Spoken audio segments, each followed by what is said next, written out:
My question is, sir, during college life, we have a lot of burden of studies and so many other responsibilities as well. So, how we can get peace at this phase of life? मैं आपको एक छोटी सी कहानी सुनाता हूँ। एक आदमी था, तो वो ग्रेजुएट होकर के अपने घर की तरफ जा रहा था। उसने देखा एक बहुत ही वृद्ध आदमी अपने पीठ के ऊपर उसने काफी सारी लकड़ियां लादी हुई थी और ऐसे झुक करके बेचारा चल रहा था। तो वृद्ध आदमी को देख करके जवान आदमी ने सोचा कि इससे कुछ ज्ञान प्राप्त कर लेना चाहिए। तो गया वृद्ध आदमी के पास, कहा कि भाई तुम इस जीवन में काफी सालों से रह रहे हो और मैं तो अभी चालू ही कर रहा हूं अपने जीवन को, क्या शिक्षा दे सकते हो तुम मुझे? तो बुढ़ा आदमी जो था ऐसे ऐसे जो चल रहा था वो रुका और उसने अपने बोझ को नीचे रखा और वो सीधा खड़ा हो गया। और फिर उसने बोझ उठाया, फिर अपने कंधे में लगाया, फिर झुका और फिर चलता रहा। क्या मतलब हुआ इसका? कि ये जो बोझ हम अपने कंधों पे रखते हैं ये हमारा बोझ बनाया हुआ है। इस बोझ को नीचे रखें तो हम भी खड़े हो सकते हैं और इस बोझ को लेकर के चलेंगे तो सारी जिंदगी झुक करके चलना पड़ेगा, झुक करके चलना पड़ेगा। क्योंकि सबसे जरूरी बात है, क्योंकि अगर कोई ये सोचता है, पहले तो वो समय होता है ना जब स्कूल में जाते हैं। अब आप लोग फर्स्ट ग्रेड में नहीं है, तो अब आप क्या समझते हैं कि आपका वर्कलोड फर्स्ट ग्रेड से ज्यादा है या कम है? कम है ना, या ज्यादा है? ज्यादा है। कितने लोग समझते हैं कि फर्स्ट ग्रेड से ज्यादा है? होना भी चाहिए। परंतु फर्स्ट ग्रेड में आप क्या सोचते थे जब होमवर्क मिलता था? मैं तो सिर्फ खेलना चाहता हूं, ये क्या हो गया? सेकंड ग्रेड में कम हुआ,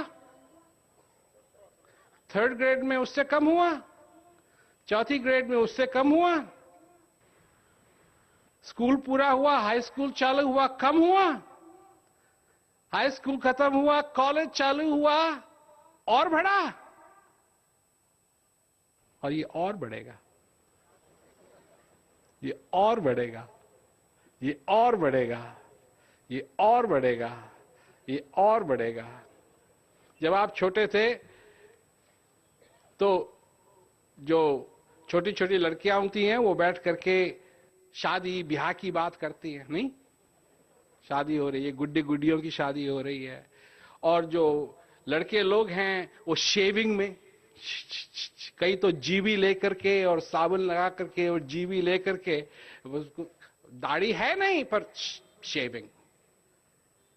अब जब दाढ़ी आ गई है कैसा लगता है?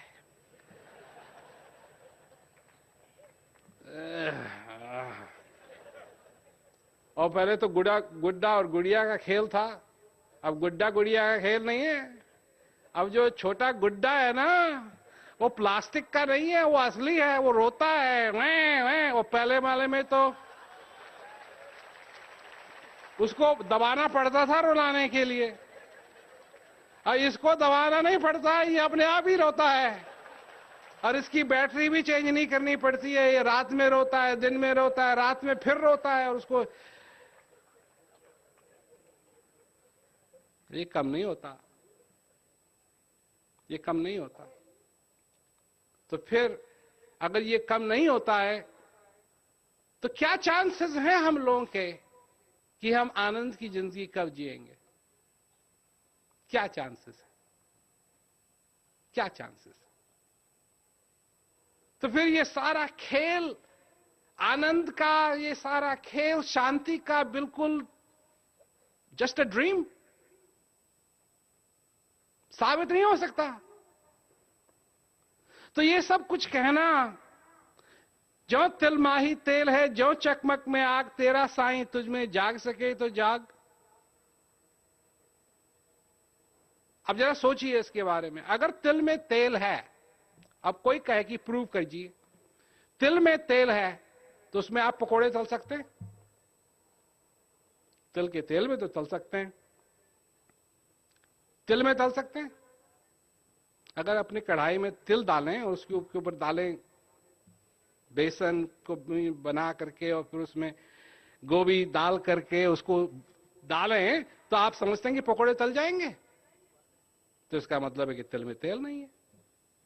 चकमक में आग, चकमक को लकड़ी के ऊपर रख दीजिए, 1 हफ्ते के लिए रख दीजिए। फ्लिंट, चकमक, फ्लिंट, तो आप समझते हैं कि वो आग लग जाएगी? नहीं लगेगी। इसका मतलब चकमक में आग नहीं है, तिल में तेल नहीं है। विधि की बात है, विधि, method. You have to know the विधि।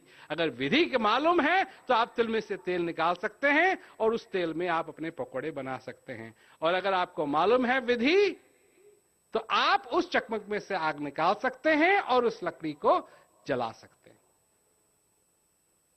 जहां भी आप जाएं, याद रखिए, अशांति भी आपके साथ है और शांति भी आपके साथ है। जिम्मेवारी हो या ना हो, दोनों चीज आपके साथ है और आपको उस चीज की जरूरत है, उस शांति की जरूरत है। तो यस, इन सब चीजों के बावजूद भी, इन सब चीजों के बावजूद भी आप उस चीज का एक्सपीरियंस कर सकते हैं, उस चीज का अनुभव कर सकते हैं, क्योंकि वो चीज आपके हृदय में है और जो आप पढ़ रहे हैं वो आपके दिमाग में है।